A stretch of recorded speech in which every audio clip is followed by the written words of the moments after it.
Hello friends, திலகா கிச்சன்லேருந்து திலகா பேசுகிறேன். நம்ம இன்றைக்கி ஆயில் கேனை எப்படி க்ளீன் பண்ணுறதுன்னு பார்க்க போகிறோம். இது கண்ணாடி ஜார் தான். நிறைய பேர் கண்ணாடின்றதுனால யூஸ் பண்ணுறதுக்கு ரொம்ப பயப்படுவாங்க. ஒன்று உடச்சிடுவோமேன்ற பயம், அப்புறம் க்ளீன் பண்ணுறது எப்படி அப்படின்றது அந்த பயத்தினால யூஸ் பண்ண மாட்டாங்க. ஸ்டீல் பாத்திரம், பிளாஸ்டிக்கு இதெல்லாம் வச்சு ஜிகிண்டு வர்றதை விட கண்ணாடியில் யூஸ் பண்ணிங்கன்னா ரொம்ப சீக்கிரம் வாஷ் பண்ணிடலாம். இப்போ இந்த மூடியெல்லாம் நம்ம தனியாக ஒரு பாத்திரத்தில் எடுத்து வச்சுக்கலாம்.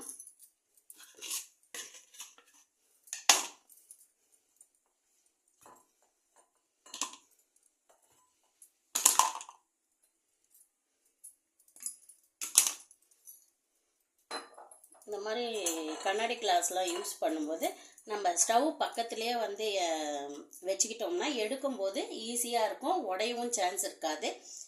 ஸ்டவ் பக்கத்தில் ஒரு ஸ்டாண்ட் மாதிரியோ இல்லை ஒரு பிளாஸ்டிக் இது மாதிரியோ இந்த மாதிரி ஸ்டாண்ட் யூஸ் பண்ணலாம். எடுக்கும்போது வசதியாக இருக்கும், வைக்கும்போது வசதியாக இருக்கும், உடைய வாய்ப்பு இல்லை. இது இல்லைன்னா கூட பிளாஸ்டிக் ட்ரேலாம் இருக்குது இல்லைங்களா, அதிலையும் வச்சுக்கலாம். ஸ்டவ் பக்கத்துலேயே வச்சிங்கன்னா அவ்வளோ சீக்கிரம் உடையாது. ஃபஸ்ட்டு உள்ளே நம்ம வாஷ் பண்ணும்போது விம் லிக்விட் யூஸ் பண்ணிக்கலாம். இதை ஃபஸ்ட்டு கொஞ்சம் ஊற்றிக்கலாம் எல்லா பாட்டிலையும்.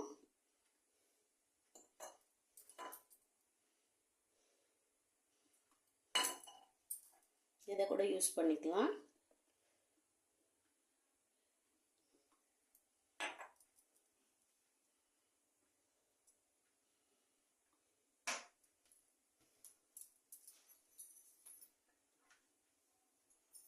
சுட தண்ணி நல்லா கொதிக்க வச்சுக்கோங்க.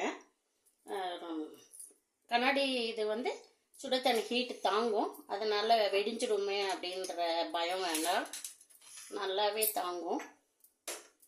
இந்த மாதிரி ஒரு ட்ரே வச்சுக்கோங்க, தட்டு வச்சுக்கோங்க. இப்போ நம்ம நல்லா சுட தண்ணி பாருங்கள்,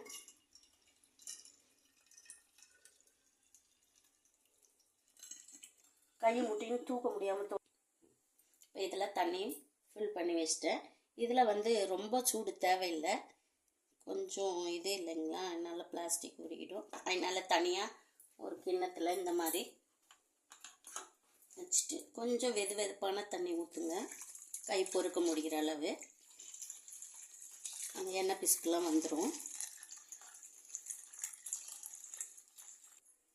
இது ஒரு 1/2 hour கொஞ்ச நேரம் உள்ளே ஊற வைக்கலாம். அந்த விம் லிக்விடோட எண்ணெய் பிசுக்கெலாம் வரட்டும். கொஞ்ச நேரம் ஊறிடுச்சு. இப்போ நம்ம எப்படி வாஷ் பண்ணலான்னு பார்க்கலாம். ஃபஸ்ட்டு இந்த மாதிரி சுட தண்ணி போட்டு விம் போட்டு ஊற வச்சுருக்கேன் இல்லைங்களா, ஒரு 1/2 hour ஊறினா போதும். இப்போ இந்த மாதிரி ப்ரஷ் எடுத்துக்கோங்க. எடுத்துகிட்டு இது உள்ளே மட்டும் நல்லா நம்ம ப்ரஷ் பண்ணிக்கலாம்.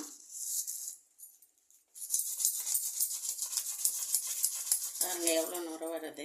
அது உள்ளே அப்படியே கொஞ்ச நேரம் ஊற விட்டால் அந்த எண்ணெய் பிசுக்கு, ஜிகிண்டு வாசனை இதெல்லாம் போயிடும். இந்த மாதிரி நல்லா வாஷ் பண்ணிக்கோங்க. இந்த மாதிரி உள்ளே வாஷ் பண்ணிவிட்டு இந்த இதிலேயே ஊற்றிடலாம் விம் லிக்விடு. அதையும் ஊற வச்சுருக்கேன். மேலே இதில் ஜிகிண்டு இருக்கிறது உங்களுக்கு தெரியுதான்னு தெரியல, இருங்க வாஷ் பண்ணி காமிக்கிறேன். மேலே ஜிகிண்டு இருக்குது. இப்போ நம்ம பச்சரிசி மாவு எடுத்திருக்கேன் நான். இந்த பச்சரிசி மாவை கொஞ்சமாக இந்த மாதிரி பூசிக்கோங்க. எங்கே ஜிகிண்டு இருக்கோ அங்கே பூசிக்கோங்க. பூசி கொஞ்சம் அழுத்தம் கொடுத்து, சாதா நார் இல்லை இரும்பு நார் இருந்தால் கூட ஓகே. இந்த பாருங்கள், இந்த மாதிரி தேய்ச்சிட்டிங்கன்னா நல்லா அந்த ஜிகிண்டு பளிச்சுன்னு விட்டுரும். உங்களுக்கு ரொம்ப ஸ்ட்ரெயின் பண்ணிக்கவே வேண்டாம், மேலக்கா தேய்ச்சாலே போதும். உங்களுக்கு இந்த இடத்துல தான் இருக்கும் ஜிகிண்டு, ஏன்னா இங்கேருந்து தான் ஆயில் வருது இல்லைங்களா. அவ்வளோதான், நல்லா போயிடுச்சு. ஒரு நிமிஷம் கூட ஆகாதது. வாஷ் பண்ணி காமிக்கிறேன் பாருங்கள்.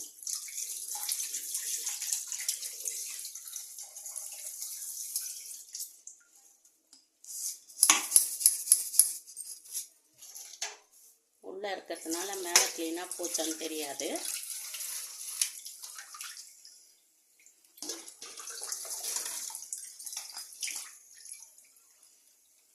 ஒரே வாட்டி தான் வாஷ் பண்ணேன்.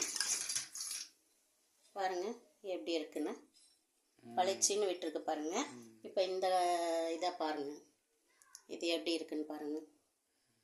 வாஷ் பண்ண பிறகு இது எப்படி இருக்குன்னு. ஒரே வாட்டி தான், ரொம்ப ஸ்ட்ரெயினே பண்ண வேண்டாம். வேணும்னா நம்ம இன்னொரு வாட்டி கூட போட்டுக்கலாம். அதே மாதிரி உள்ளவும் உங்களுக்கு எந்த எண்ணெய் பிசுக்கும் இருக்காது. ஹாட் வாட்டர் போட்டு விம் போட்டு 1/2 hour ஊற வச்சிட்டிங்கன்னா ஈஸியாக வேலை முடிஞ்சிடும்.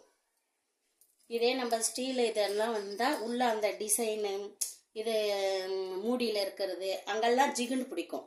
நம்ம அழுத்தம் கொடுத்து தேய்க்க வேண்டியதாக இருக்கும். இதுக்கு அப்படி கிடையாது, ஈஸியாக தேய்ச்சிடலாம். இன்னொரு முறை தேய்ச்சிக்கிறேன் நான். மூடி மட்டும் தனியாக விம் லிக்விட் போட்டு தேய்ச்சிக்கலாம்.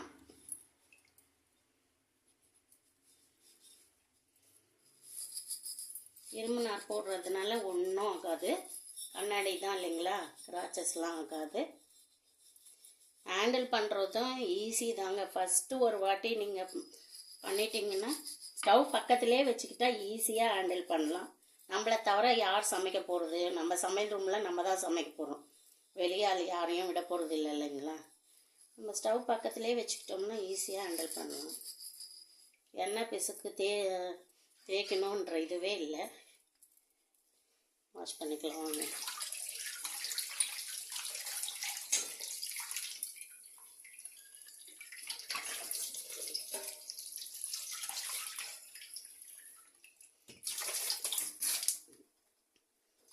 எப்படி இருக்குது பாருங்கள், புது பாட்டில் மாதிரி. இதை வாங்கி ஒரு 2-3 வருஷம் இருக்கும் இல்லைங்களா.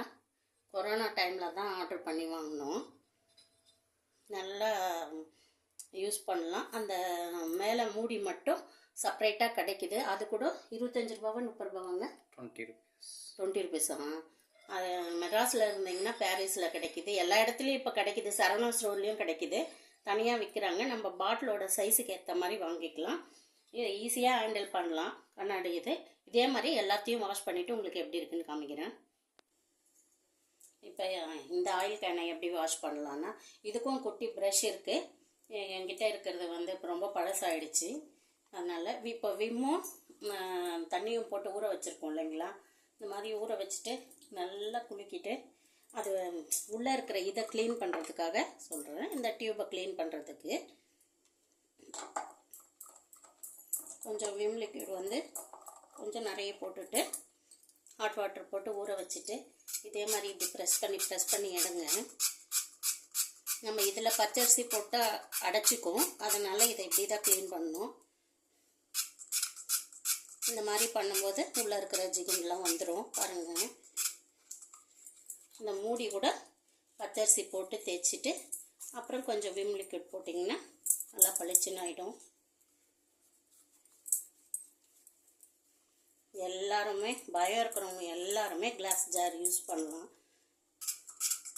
இதை பண்ண ஆரம்பிச்சிட்டிங்கன்னா அப்புறம் ஸ்டீலு பிளாஸ்டிக் எல்லாம் தூக்கி குப்பையில் போட்டுருவீங்க. ஆக்சுவலாக எனக்கே எப்படின்னா போட்டுற அப்படி சொன்னால் டம்முன்னு போட்டுருவேன். நாங்கள் கொஞ்சம் நகருங்க கழுவுறேன்.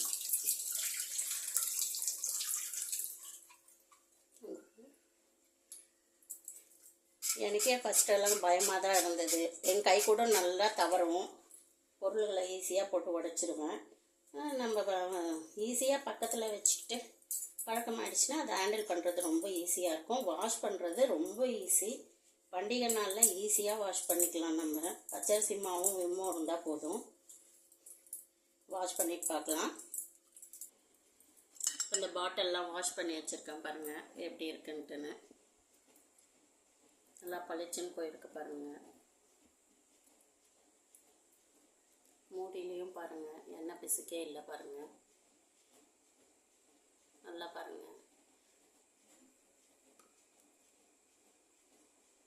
இப்போ வந்து நம்ம வந்து இதில் உடனே எண்ணெய் ஊற்றணும் அப்படின்னு சொன்னால் உள்ள பாட்டிலில் ஈரம் இருக்குது இல்லைங்களா.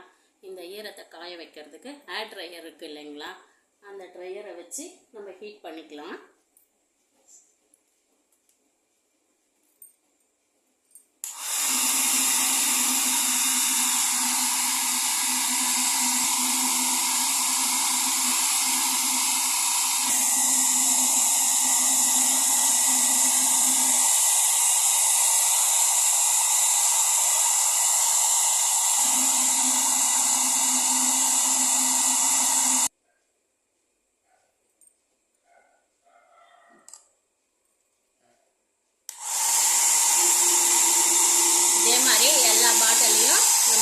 பண்ணி எடுத்துக்கலாம். உள்ளே இருக்கிற தண்ணி ஃபுல்லாக போயிடும். துணி போட்டு துடைக்கணும்னு அவசியமே இல்லை.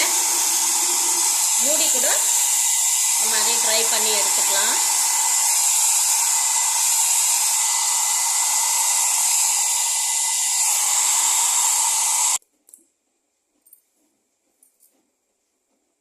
இந்த மாதிரி வாஷ் பண்ணிவிட்டு ட்ரை பண்ணி எடுத்துக்கலாம்.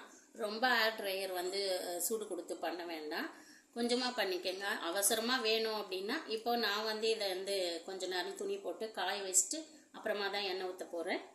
இந்த வீடியோ எத்தனை பேருக்கு யூஸ் ஆகுது, இந்த வீடியோ எத்தனை பேருக்கு பிடிச்சிருக்குன்னு, பிடிச்சிருந்தா லைக் பண்ணி ஷேர் பண்ணி கமெண்ட் பண்ணுங்கள். ஓகே, பாய்.